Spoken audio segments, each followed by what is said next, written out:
It's because their kids are always grounded. All right.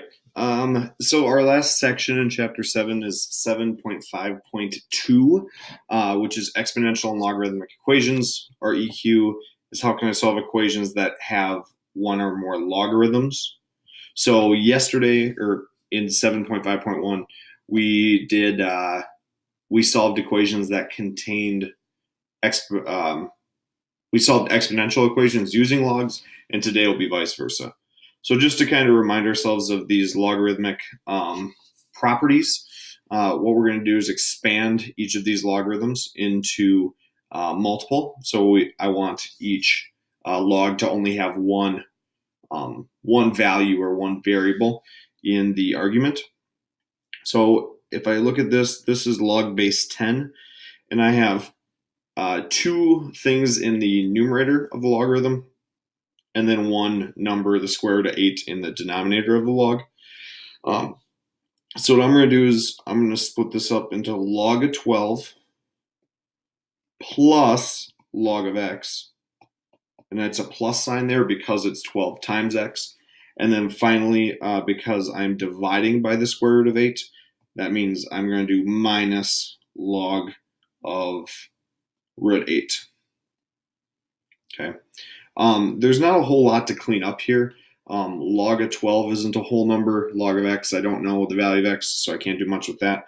But if you think about the square root, we know from chapter 6 that the square root is the same as the 1/2 power. So what I can do is I can write this as log of 8 to the 1/2. Okay. And then, because I've written it as an exponent, I know now that I can use my log properties to take 1/2 and bring it out as a coefficient. So the only thing I want to do here, and this would be expected that you do, is to take the 1/2 and write that last logarithm as minus 1/2, and then just log of 8. Okay. So if you see the square root, understand that that is an exponent. It's just a fractional exponent, which means you can bring it out front of a logarithm. So that one we expanded from 1 log into 3. Okay. This next one, again, I am going to have 3 logarithms because I have 9, I have x squared, and I have y to the 5th.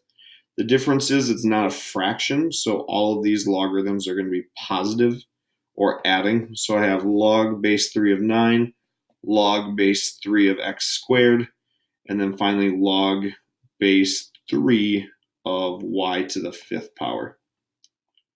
Okay.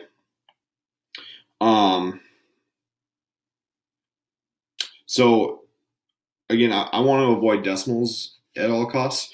That's why so in this previous example, log of 12 and log of 8 are both something I can type in the calculator, but 12 and 8 are not powers of 10, so I'm not going to be able to get a whole number there. And if I can't get a whole number, I'd rather not deal with the decimals. Here, log base 3 of 9, 3 squared is 9, so that log 3 of 9 is just 2. And then I am going to take both of these exponents and bring them down as part of my expansion process. So I'm going to finish this up here with 2 times the log base 3 of x, and then add that to 5 times log base 3 of y. Okay, so there's our full expansion. Yeah, I don't know. Just kind of recapping some of the stuff from 7.3, because we will be combining logarithms throughout the day-to-day. So it's pretty simple. If you want to solve an equation that has a logarithm, we're just going to rewrite it into exponential form. So if you think about when we first defined a logarithm, we know if it's missing the base, that it's signifying base 10. Okay. So log base 10, I can write in there if I want to. And really, by definition, what a logarithm is saying take your base, raise it to that exponent on the other side, and that is equal to the argument that's in parentheses. So 10 to the third is equal to what's in parentheses, which is x minus 5. Awesome. I'm going to write exactly that fact out. 10 to the third power is equal to x minus 5. Okay. Well, 10 to the third is something I can type in the calculator. That's just 10 exponent 3. It's 1,000. And then now I can solve this by simply adding 5 to both sides. And I get 1,005 is the missing value, or the value of the variable that I'm looking for. Okay, so really, if you've got just a single log equal to a number, we're just going to rewrite it into exponential form. I did not start my timer. I'll be fine. We'll be done in under 20 minutes here. Okay, so solving logarithmic equations. Again, here's the log that I am trying to solve for, but we still have other stuff outside, right? We got to multiply by 4 and a minus 5. The only way to get rid of the 5, it would be to add 5 to both sides, and that is, I want to do that first. Okay. And what this gives me is log base 5 of 2x minus 7 equals 8. Okay. Technically, I could get rid of that 4 by moving it just the opposite of what we did in the warm-up. I could take this and move it into a power of my argument. That gets real messy, especially I don't want to do 2x minus 7 to the 4th power. So all I'm going to do here is I'm actually just going to divide both sides by 4, which is the smart play because 8 is divisible by 4.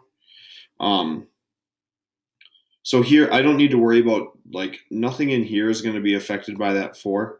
The only thing that dividing by 4 does is cancels that coefficient. So I have log base 5 of 2x minus 7 is equal to 2. Okay. So I've successfully gotten rid of the stuff that was on the left side of the equation that was outside the logarithm. And now I'm going to take this and write it as an exponent. So base to that power is equal to what's in parentheses. So 5 squared is equal to 2x minus 7. Notice that when I do this, the logarithm's gone. By rewriting the log equation as an exponent, that gets rid of the logarithm. I'm effectively undoing the log. Okay, so that's 25 equals 2x minus 7. Add 7 to both sides. I get 32 equals 2x. Divide both sides by 2, and the value of my variable is 16. Okay, so we used our basic algebra to move things from the left side to the right side of the equation. And then once we got the logarithm by itself, we went ahead and wrote it as an exponent. Go ahead, pause real quick if you want to give this a shot. I'm going to keep trucking here. So I'm going to start by adding 5. Again, just when you're solving equations, you want to go in reverse of PEMDAS. So any addition or subtraction should be the first thing you do, always. So 2 times log base 3 of x plus 2 is equal to 6. Again, because I want to solve, I'm going to go ahead and just divide by 2 to get rid of that 2 and not move it up to a power. It's going to make life a little bit easier. So here I have log base 3 of x plus 2 is equal to 3. Right, that's what I get when I do 6 divided by 2. Now that I've gotten rid of all that garbage, now I'm ready to write that logarithm in exponential form. So base 3 raised to the 3rd power, which comes from there, is equal to x plus 2. 3 to the 3rd is 27. Go ahead and subtract 2 from both sides, and we get 25 is the value of the variable that we're talking about here. Okay, so add, divide, subtract, multiply, whatever you got to do, and then get the log all by itself, right here, and then just rewrite it into exponential form. Where this gets interesting now is what happens if I have a log This should say equation, not function. It's not a function. We're not graphing it. Okay. What happens if I've got an equation, but it's got multiple logarithms? And that's where we're going to use those log properties that we learned in 7.3. Is first of all, I need both the logarithms together on the same side, which is what I have here. That one, the number one, is isolated on the right side, which is perfect. So now what I'm going to do is I'm going to use the fact that if you are subtracting logarithms that have the same base, you can combine these together to be one log as long as you divide their arguments. So I'm going to take 6x minus 10 from the first log and divide it by 2 from the second log. Again, it's a fraction because of this minus sign in between the logarithms. If it was plus, then I would just multiply the arguments together. Okay. This isn't super necessary, but if you can clean this fraction up at all, in this case, both numbers in the numerator are divisible by 2. That's just going to make my life a little bit easier. Again, you can get away without doing it. This is log. I'm going to put the base 10 in there just so I know. If I divide both those things by 2, I get 3x minus 5. Okay, instead of 6. So I'm just taking 6 and 10 and dividing by 2. Now my two logarithms have condensed down to 1, and now I'm going to write this as an exponent. So 10 to the first power equals 3x minus 5. Well, to the first power is just 10. So I'm going to go ahead and just add 5 to this right away. So 10 to the first plus 5 is just 15. 3x is what I have remaining there. I divide by 3, and my missing value is 5. Okay. Again, just to kind of double check this, okay, and it is kind of nice that the calculators have this ability. I think 5 is the answer. That's the answer that I got. So what I'm going to do is take 5 and use the store button to store that as my variable x. And then I'm going to go ahead and just plug in the equation. So log of 6x minus 10, close the parentheses, minus log of 2. And when I hit enter, I should get 1. Perfect.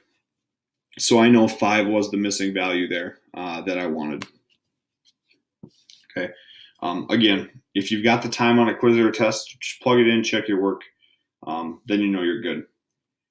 If the logarithms are not on the same side, you're going to start by moving them so they are on the same side. Again, since 1 is my number that isn't involved with a log, I'm going to keep it where it's at. I'm going to take this logarithm and move it over to the right side. And in order to do that, I have to add. So I'm going to add log x. And over here, I'm going to add log x. And those are gone. So we have log of x minus 3 plus log of x is equal to 1. Okay, so I just moved log from right to left by adding.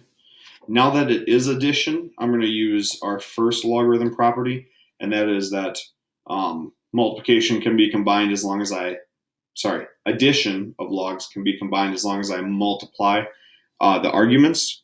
So I'm going to take these and multiply them together. The trick here is that I do have to distribute. So this is x times x minus 3 within that logarithm. Okay, so if I distribute the x there, I get log, again, base 10. Don't need to write it, but that's good to remind myself. Okay, equals 1. And so now I'm ready to write it as a exponent. So 10 to the first power is equal to x squared minus 3x. So now that we have, now that our equation has x to the second in it, our technique for solving changes. Anytime you have an equation that's got x squared in it, as well as just plain x, right, which this has both of them, I have to get one side equal to 0, so I'm going to go ahead and subtract 10 to both sides, which will give me 0 on the left side, x squared minus 3x minus 10. From here, you do have some options. The easiest thing to do is to try and factor it, and most of these problems will be factorable. It'd be kind of rude and a lot to ask to do the quadratic formula after all this.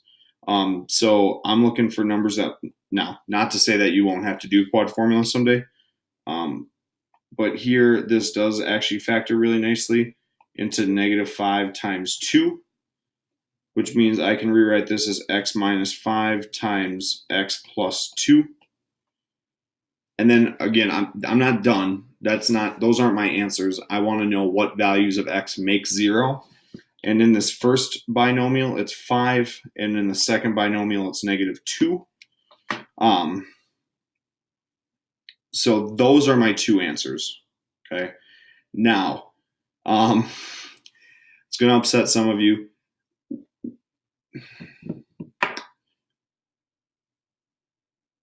Logarithms, we haven't really talked about the domain or range of a logarithm. Logs cannot, you can't plug in a negative number into a log, right? So basically, like, a log has a domain of only positive numbers. I can't even do log of 0. That's going to be an error. Again, the domain is the issue here. I can only enter log of positive numbers. If I try a -2, doesn't work. Non-real. If I try a +2, it works. It's a decimal, but it works. So what I do get to bring back is checking for extraneous solutions. Okay, and this is actually a really quick check. You don't have to go through the entire process. Hold on, something's going to freak out here. Okay, you do not have to go through the entire process. What you do need to check is to make sure that when you plug this into the original equation, you're not taking log of a negative number. Okay, so as long as I can replace x with 5 and the logarithms all have positive arguments, I'm good. Okay, and here's what I mean by that. So if we take x as 5 and we test this first, I'm going to go back to the original problem and see what happens if I plug in 5 for x. Is 5 minus 3 a positive number? Yes, right, it's 2. What happens if I replace this x with 5?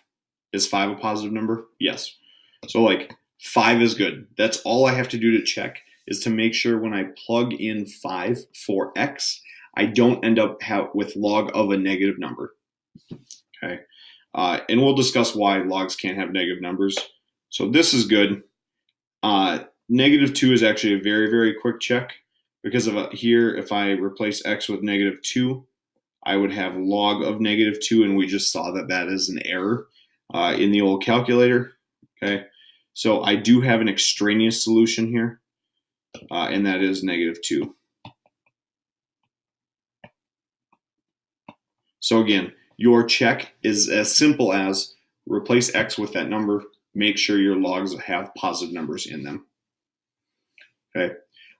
This problem is not like that one, so go ahead and give this one a shot if you want. I'm going to go ahead. Something interesting does happen here. This pesky 2 is out front. So what I'm going to do is I'm going to take 2 and move it up to the power of x. So this will become log of x squared equals 2 minus log 4. Okay. I actually lied. I think we are going to have to, because of the x squared, we're going to have to check for extraneous here. Again, I got 2 logs, but they're on opposite sides. So I need to add log 4 to both sides. Add log 4. Add log 4. I don't know about the 20-minute mark.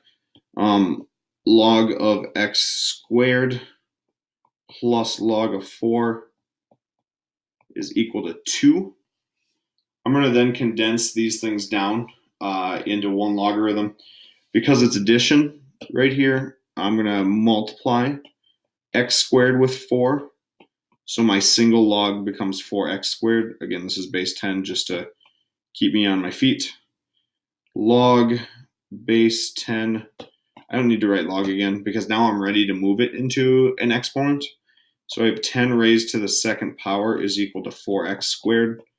10 to the second is 100, so I get 100 is equal to 4x squared. Divide both sides by 4. We get 25 is equal to x squared. I don't have to do any factoring. I can just square root both sides. Don't forget, though, that this is plus and minus 5. So there are potentially two solutions, both positive 5 and negative 5. This is one of those problems where if you get the plus, if you forget the plus and minus, you actually kind of luck out, because I can't replace this with negative 5, because that'd be I can't replace x with negative 5 because then the logarithm would have a negative value. So of the two potential answers, x is equal to 5 is good, x equals negative 5 is extraneous. Okay. Again, we do have to check for extraneous. It is a pretty quick check, so just understand that that's where it's coming from.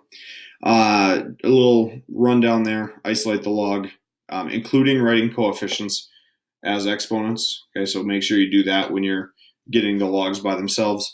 If there are multiple logs, get them to the same side and condense it. Write your single logarithm in exponential form. Solve for the variable. Celebrate. I should probably put in here check for extraneous. Sorry, that kind of rains on the celebrating parade part. But yeah, in a nutshell, that's what that is. Again, kind of just a couple different tiers of difficulty of problems. Ooh, pink. The homework 32 to 39, all on 41 to 45 odd. So give those a shot. Since all of you liked my joke from last lesson so much, I have another one for you.